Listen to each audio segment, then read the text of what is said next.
Ketika bayi Yesus lahir di kandang binatang dan dipeluk oleh Maria, dipeluk dengan kasih sayang. Ketika bayi Yesus menggerakkan sedikit tubuhnya dan Maria akan dengan cepat menjaganya. Ketika bayi Yesus menangis kecil, Maria akan dengan cepat membelai dia. Maria tidak ingin bayi Yesus kedinginan. Maria tidak ingin bayi Yesus kepanasan. Maria tidak ingin bayi Yesus lapar atau haus.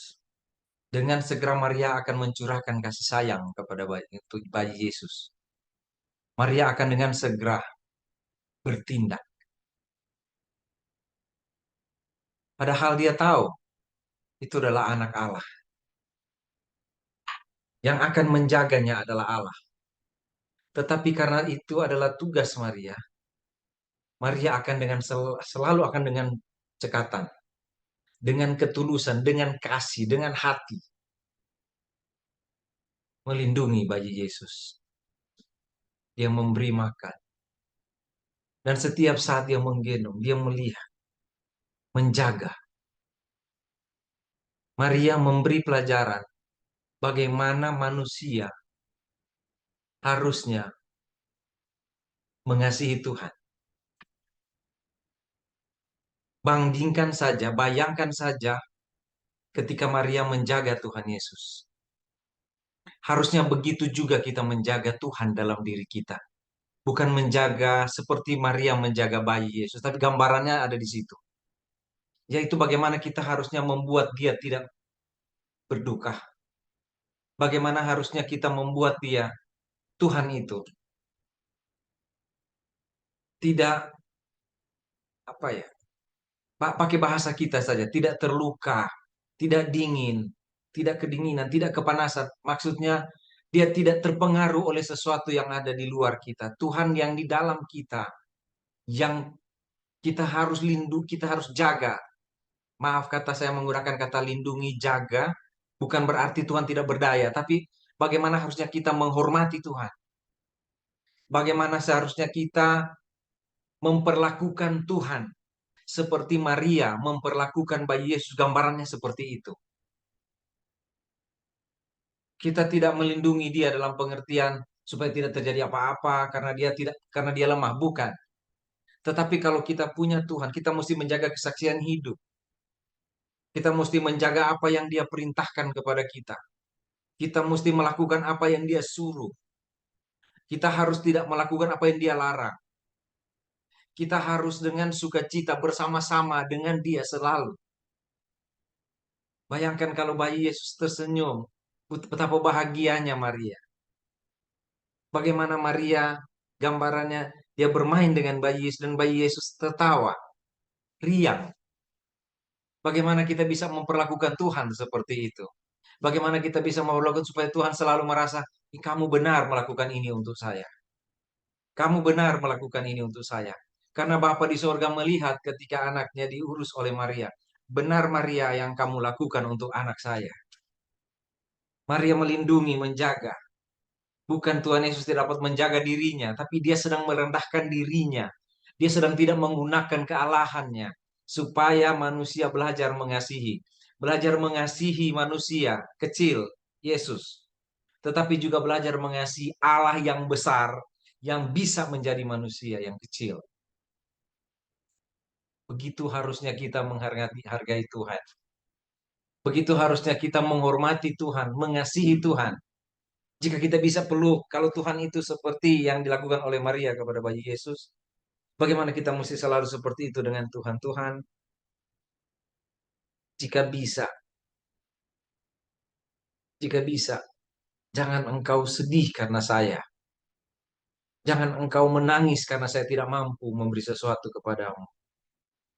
Jangan engkau berduka. Jangan akhirnya engkau kedinginan karena saya tidak memberimu pakaian. Jangan engkau kelaparan. Ingat saudara, ini gambaran saja. Tuhan tidak pernah akan sedih seperti manusia, tidak pernah berduka, kelaparan, dan seterusnya. Tetapi supaya kita dapat mengerti begitu seharusnya kita menghormati Tuhan. Seperti kita memperlakukan bayi. Seperti Maria memperlakukan bayi Yesus. Luar biasa cara Tuhan. Jadi ketika dia datang ke dunia, ke rahim Maria, dia tidak hanya datang untuk menjadi raja. Tapi dia juga datang untuk bagaimana kita memperlakukan raja. Dia datang kepada Maria sebagai bayi kecil. Karena dia Allah. Supaya kita belajar bagaimana memperlakukan Allah. Bagaimana dengan segala apa yang ada pada kita. Kekurangan-kekurangan kita. Kita perlakukan Allah selalu nomor satu. Ini memang yang saya punya cuma seperti ini. Tapi saya mau memberi ini bagi Allah. Ini hidup saya.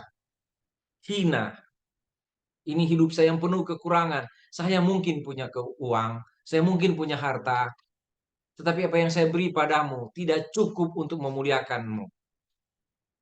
Karena apapun yang ada pada kita, bagi Tuhan kan tidak ada apa-apanya. Sehingga ketika dia lahir di kandang binatang, dia sedang mengajarkan kepada manusia.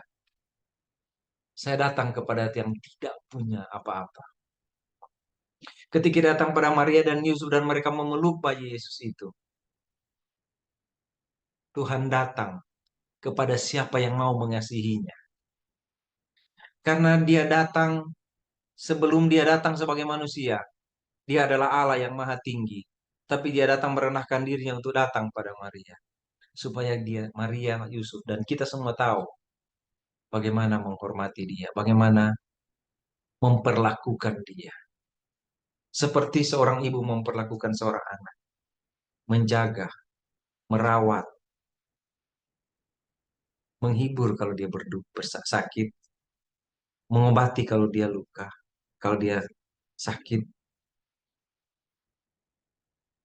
Banyak hal yang seperti yang manusia lakukan kepada manusia. Dan boleh itu menjadi gambaran bagaimana kita harus memperlakukan Tuhan. Saya sangat sulit menjelaskan ini, memberi gambaran ini, tapi seperti itulah kemampuan saya menjelaskan ini. Bagaimana memperlakukan Tuhan, bagaimana mengasihi Tuhan. Seperti Maria menggendong Tuhan. Ini Tuhan saya. Ini Tuhan saya. Hanya gambaran saja. Tetapi bagaimana lagi caranya saya menjelaskan? Kita menggambarkan bagaimana kita memperlakukan Tuhan.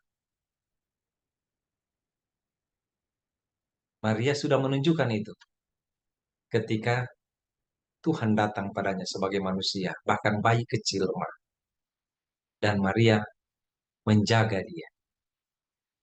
Tuhan memberi kesempatan kepada Maria untuk menunjukkan bagaimana engkau, Maria, mengasihi Tuhan. Tuhan juga memberi kesempatan kepada kita supaya kita menunjukkan bagaimana kita mengasihi Tuhan. Gimana? Seperti Maria mengasihi bayi Yesus. Mungkin seperti itu saja. Semoga kita dapat memahami, oh iya, seperti itu. Oh iya, tapi saya akan lakukan lebih. Kalau Maria hanya menjaga bayi Yesus, menjaga secara fisik, saya akan menjaga Yesus dalam hidup saya secara rohani. Lebih besar dari apa yang Maria buat. Kalau kita mampu seperti itu, kita pasti dapat memuliakan Tuhan. Dan seperti Maria, Tuhan juga akan beri kekuatan kepada kita untuk dapat menjaga kesaksian, menjaga namanya yang kudus, menjaga keberadaannya yang kudus. Dan kita selalu akan menjadi orang yang apapun yang ada pada kita bisa gunakan itu untuk memuliakan Tuhan.